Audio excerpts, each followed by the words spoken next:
እነ ኪም ጆንጉን የኒኩሌር እገዛ ቢያደርጉ ዓለም ላይ ምን ይፈጠራል? ፓኪስታንና ሰሜን ኮሪያ ለኢራን አለንልሽ እያሉ ነው። ኒኩሌር ካስፈለገም እገዛ እናደርጋለን እያሉ ነው። ነገሩ የመጠፋፋት ይመስላል። ሁለቱ ሀገራት የኒኩሌር እገዛ ካደረጉ እና አሜሪካ ዝም ይላሉ ማለትም ሞኝነት ነው። ዓለም ወደ ጥፋትና እልቂት እየሄደች ነው ወይ እያስባለ ነው። አሜሪካና እስራኤል በኢራን ላይ አሁንም የአየር ጥቃታቸውን ቀጥለውበታል። ኢራንም በእስራኤልና በመካከለኛው ምስራቅ እንዲሁም በአሜሪካ የጦር ሰፈሮች ላይ፣ በአሜሪካ ኤምባሲዎች ላይ የአየር ጥቃት ማድረሷን እንደቀጠለች ነው። ጦርነቱ ከቀን ወደ ቀን አድማሱን እያሰፋ አውሮፓ ድረስ ዘልቋል። ሰሜን ኮሪያም አለው እያለች ነው። የዓለምን ፖለቲካ እጅግ አስደንጋጭ በሆነ መልኩ የለወጠ መግለጫ ከሰሜን ኮሪያ ተሰምቷል። የሀገሪቱ መሪ ኪም ጆንጉን በመካከለኛው ምስራቅ እየተካሄደ ባለው ጦርነት ጣልቃ ለመግባት የሚያስችል እጅግ አደገኛና ጠንከር ያለ ማስጠንቀቂያ ሰጥተዋል። መሪው በይፋዊ መግለጫቸው እንዳሳወቁት በኢራን ምድር የሚገኙ የሰሜን ኮሪያ ዜጎች ደህንነት ላይ ምንም አይነት ድርድር እንደማያደርጉና አንድም የሀገሬ ዜጋ ላይ ጉዳት ከደረሰ ሰሜን ኮሪያ ለምንም ማመንታትና ቅድመ ሁኔታ ወደ ጦርነቱ ትገባለች ሲሉ ዓለምን ያስደነገጠ ዛቻ ሰንዝረዋል።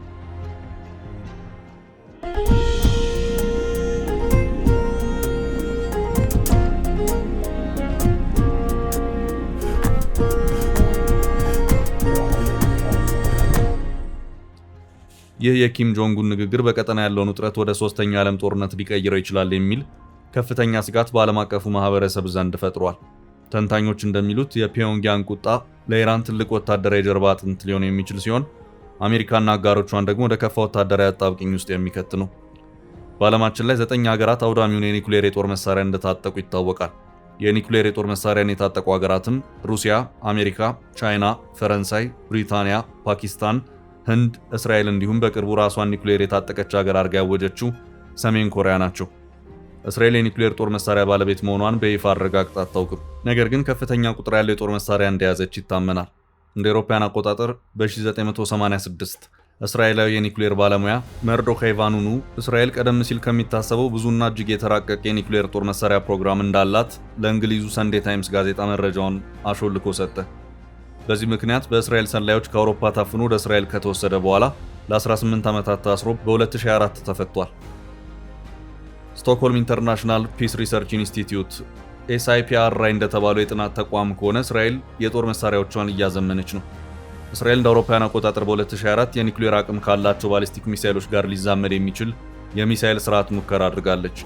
በተጨማሪም ዲሞና በሚባለው ስፍራ ያላትን የፕሉቶኒየም ማምረቻ ቴክኖሎጂዋን እያዘመነች ይመስላል ሲል SIPRI ዘግቧል። እስራኤል ኒኩሌር እንዳላት በስፋት የሚታመን ሲሆን በቀጠና ያሉ ተቀናቃኞቿ አውዳሚ የጦር መሳሪያ ባለቤት እንዳይሆኑ ለመከላከል በተደጋጋሚ ወታደራዊ እርምጃዎችን ወስዳለች። በቅርቡ ኢራን ላይ ከፈጸመችው ጥቃት በተጨማሪም እንደ አውሮፓውያን አቆጣጠር በ1981 በኢራቅ የሚገኘውን የኒኩሌር ጣቢያና በሶሪያ ደግሞ የኒኩሌር ጣቢያ እንደሆነ የሚጠረጠረውን ቦታ በ2007 በቦምብ ደብድባለች። ኢራን ላይ አሁን አሜሪካና እስራኤል ጥቃት የሚያደርሱትም ኢራን የኒኩሌር ባለቤት ከሆነች ለእስራኤል ሕልውና አደጋ ነው የሚል ስጋት ስላላቸው እንደሆነ ግልጽ ነው። ኢራን የኒኩሌር ኃይል የላትም ተብሎ ቢታሰብም እነ ሰሜን ኮሪያ ካስፈለገ እገዛ እናደርጋለን እያሉ ነው።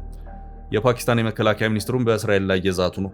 እስራኤል በዓለም ላይ ግጭትና ጦርነትን የምታባብስ የሽብር ሀገር ናት በማለት ክስና ወንጀላ ማቅረባቸው ብዙዎችን አስገርመዋል። ሁለቱ ሀገራት ለኢራን ወገንተኝነት ማሳየታቸው ዓለም ወደ ሶስተኛ የዓለም ጦርነት እንዳትጓዝ እያስፈራ ነው። ኒኩሌር መሳሪያዎች ጥቅም ላይ ከዋሉ ዓለም ከፍተኛ ጥፋት ይደርስበታል። ብዙ የህዝብ እልቂት፣ አስከፊ ረሃብ፣ የቴክኖሎጂ መሰረተ ልማቶች ሙሉ በሙሉ ውድመት እንዲሁም የጨረር መርዛማነት ለትውልድ የሚቆይ የጤና ቀውስ ያስከትላል።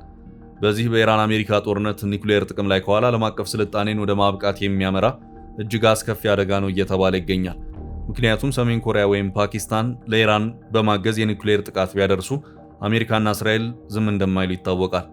በዚህ በተባባሰው ጦርነት ድንገተኛ የኒኩሌር ጥቃት ቢደርስ በመጀመሪያ አፋጣኝ ጥፋት ኢሚዲየት ዲስትራክሽን ይደርሳል። በመጀመሪያዎቹ ጥቂት ደቂቃዎች በሚሊዮን የሚቆጠሩ ሰዎች ይሞታሉ፣ ከተሞች ይቃጠላሉ። ሁለተኛ ኒኩሌር ክረምት ወይም ኒኩሌር ዊንተር ይፈጠራል። በጦርነት የሚነሳው ጭስና አቧራ የፀሐይ ብርሃን እንዳይገባ በማድረግ የዓለም ሙቀት መጠን በከፍተኛ ሁኔታ እንዲቀንስና ረሃብ እንዲከሰት ያደርጋል። ሶስተኛ የጨረር መርዛማነት ወይም ራዲዮአክቲቭ ፎልአውት ይፈጠራል። መርዛማ የጨረር ተጽዕኖዎች ለረጅም ዓመታት በአየር በውሃና በምግብ በኩል በመዘዋወር ካንሰርንና የዘር መዛባትን ያስከትላሉ። አራተኛ የስልጣኔ ማብቂያ፣ ሆስፒታሎች፣ የመገናኛ አውታሮች፣ የኤሌክትሪክ ኃይልና የመንግስት መዋቅሮች ስለሚፈርሱ ማህበራዊ ስርዓት ይፈራርሳል። ኒኩሌር የሚለው ቃል የሚያመለክተው ከአቶም አስኳል ጋር የተያዘ ማንኛውንም ነገር ማለት ነው። እሱም በፕሮቶንና በኒውትሮን የተሰራውን የአቶም ማዕከላዊ ክፍል ወይም ኒኩሌስ ነው። ኒኩሌር የሚለው ቃል በብዛት ጥቅም ላይ የሚውልባቸው ዋና ዋና ሁኔታዎችን እንመልከት። አንደኛ፣ የኒኩሌር ፊዚክስ። ይህ የአቶሚክ ኒኩሌስ እና ባህሪውን የሚያጠና ፊልድ ነው። ፕሮቶንና ኒውትሮን እንዴት እንደሚገናኙና ኃይል እንዴት እንደሚለቁ ወይም በኒኩሌር ምላሽ እንደሚሰጥ መረዳትን ያካትታል። ሁለተኛ፣ የኒኩሌር ኃይል። ይህ የሚያመለክተው በኒኩሌር ውህዶች ወቅት የሚለቀቀው ወይም የሚፈጠረው ኃይል ነው። የኒኩሌር ውህደት ኃይልን ለመፍጠር ከባድ ኒኩሌስ ያላቸውን ንጥረ ነገሮች ወይም ሜታሎች ሄቪ ሜታልስ እንደ ዩራኒየም ያሉ ወደ ትናንሽ ክፍሎች በውህድ ሲብላሉ ነው። በኒኩሌር ውህድ የተፈጠረው ኃይል ለአንድ ሀገር ከፍተኛ ጥቅም ላይ ይውላል። ብዙ ያደጉ ሀገሮች የህዝባቸውን የኃይል ፍላጎት በዚህ ውህድ ይፈጥራሉ። የኒኩሌር መሳሪያዎች እነዚህ በኒኩሌር ውህዶች ኃይልን የሚለቁ ኃይለኛ ፈንጆች ይሰሩባቸዋል። እነዚህም ፊዥን ቦምቦች፣ ሃይድሮጅን ቦምብ ይባላሉ። እነዚህ ቦምቦች ከተለመዱት ቦምቦች የበለጠ አጥፊዎች ናቸው። የኒኩሌር ጦር መሳሪያዎች እስካሁን ከተፈጠሩት በጣም ኃይለኛና አደገኛ መሳሪያዎች መካከል አንዱ ናቸው። ከአቶሚክ ምላሾች ከፍተኛ ኃይልን ይለቃሉና ከፍተኛ ውድመት ያስከትላሉ። የኒኩሌር ጦር መሳሪያዎች ምንድን ናቸው? የኒኩሌር ጦር መሳሪያዎች ከኒኩሌር ውህዶች የሚመነጩ ፈንጅ መሳሪያዎች ናቸው። ወይ ፊዥን የተከፋፈሉ አተሞች ወይም ውህድ የተቀላቀሉ አተሞች ናቸው። የኒኩሌር ጦር መሳሪያዎች አይነቶች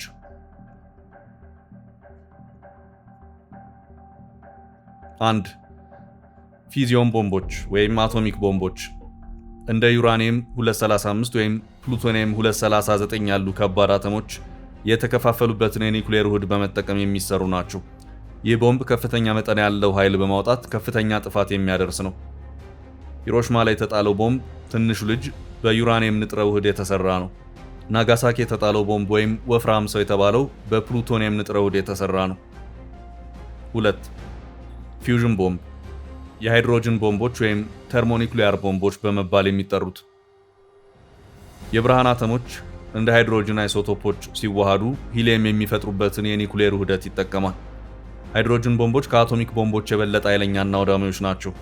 ሃይድሮጅን ቦምብ ውህደት ምላሽ ለመጀመር የፊዥን ቦምብ ይጠቀማል። ኒኩሌር ጥቅም ላይ ከዋለ ህንፃዎችንና መሰረተ ልማቶችን በሰፊው ያወድማል። ከፍተኛ ሙቀትንም ያመጣል። ከፀሐይ የበለጠ ሙቀትን ያመነጫል። ይህ ሙቀት ከባድ ቃጠሎ ሊያስከትልና ከፍተኛ እሳት ሊፈጥር ይችላል። አሁን እየተካሄደ ባለው ጦርነት የኒኩሌር ጦርነት ከተፈጠረ ምን ያህል ውድመት እንደሚመጣ ከላይ በሰማችሁት መልኩ አስቃኝተናችኋል። ወደ ኢራን አሜሪካ ጦርነት ስንመለስ ጦርነቱ እንደቀጠለ ነው። በስሪላንካ አሜሪካ በኢራን መርከብ ላይ ባደረሰችው ጥቃት ከ80 በላይ ሰዎች ሞተዋል። በሌላ በኩል ኢራን የሆርሙዝ ሰርጥን በመዝጋቷ ከ3000 በላይ መርከቦች ስራቸውን አቁመዋል። የመከላከያ ቢሮ ንብረትነቱ የኢራን የሆነ የጦር መርከብ በስሪላንካ ጥቃት በማድረሱ መርከቡ ሰምጧል። በዚህ ጥቃት ከሞቱት በተጨማሪ ከ100 በላይ ሰዎች ሕይወታቸው አልፏል ተብሏል። ጥቃቱ የተፈጸመው በህንድ ውቅያኖስ በስሪላንካ ወደብ መሆኑ ተገልጿል። በዓለም ገበያ የነዳጅ ዋጋ እስራኤልና አሜሪካ ከኢራን ጦርነት ከመቅጠማቸው በፊት ከነበረው ዋጋ 12% ጨምሮ ወደ $82 አሻቅቧል። በዓለም ግዙፍ የፈሳሽ የተፈጥሮ ጋዝ አምራች ቀጠር ኢነርጂ በኔዘርላንድስና ብሪታንያ እስከ 50 በመቶ፣ በእስያ እስከ 39 በመቶ የሚደርስ የጅምላ ዋጋ ጭማሪ ታይቷል። ታንዛኒያ እስከ ትላንትና በነዳጅ ላይ 13% የዋጋ ጭማሪ አስከትሏል። ነገና ከነገ ወዲያ ምን እንደሚፈጠር አናውቅም ብላለች። የለንደን ብሬንት የድፍድፍ ነዳጅ ዘይት የአንዱ በርሜል ድፍድፍ ነዳጅ ዛሬ ረቡዕ $82 ገደማ ተተምኗል። ዋጋው ከጦርነቱ በፊት 13 በመቶ ነበር። ቀጠር በነዳጅ ማጣሪያዋ ኢራን በድሮኖች ጥቃት በመፈጸሟ ፈሳሽ የተፈጥሮ ጋዝ ማምረት አቁማለች። በኢራቅ ኩርዲስታን ግዛት በእስራኤልና ኢራን የሚገኙ የነዳጅና ጋዝ አምራቾችም ስራ አቁመዋል።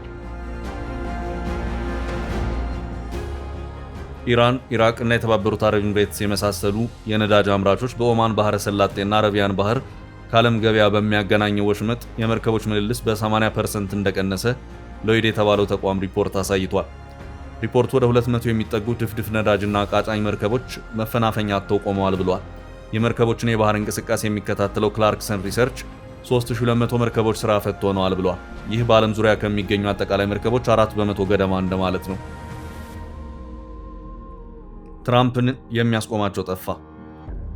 በኢራን በሚካሄደው ጦርነት ላይ ፕሬዝዳንት ዶናልድ ትራምፕ ስልጣን ለመገደብ ያለመ በሁለቱ ፓርቲዎች የቀረበው የውሳኔ ሐሳብ ተቀባይነት ሳያገኝ ቀረ። ይህ ፕሬዝዳንት ትራምፕ የሀገራቸው ምክር ቤት ፍቃድ ሲያገኙ ወታደራዊ እርምጃ እንዳይወስዱ ለመከልከል የታሰበው የውሳኔ ሀሳብ በ53 ተቃውሞ ውድቅ ሲሆን የደገፉት 47 ናቸው። ዴሞክራቶች ትራምፕ የአሜሪካ ምክር ቤትን ስልጣን ወደ ጎን ገፍተዋል በሚል ተችተዋል። በምክር ቤት ውስጥ ያሉ አብዛኞቹ የትራምፕ ፓርቲ አባላት የውሳኔ ሀሳቡን የተቃወሙ ሲሆን ነገር ግን ጦርነቱ በሚመጡ ሳምንታት እየሰፋ የሚሄድ ከሆነ ሀሳባቸውን ሊቀይሩ እንደሚችሉ ጠቁመዋል። ባለፈው ሳምንት ማብቂያ ላይ የተጀመረ ይህ ጦርነት እስከ 8 ሳምንታት ሊቆይ እንደሚችል የመከላከያ ሚኒስትሩ ፔት ሄግሴት ተናግረዋል። ይህ ትራምፕ ከሰጡት ጊዜ በእጥፍ የሚበልጥ ነው።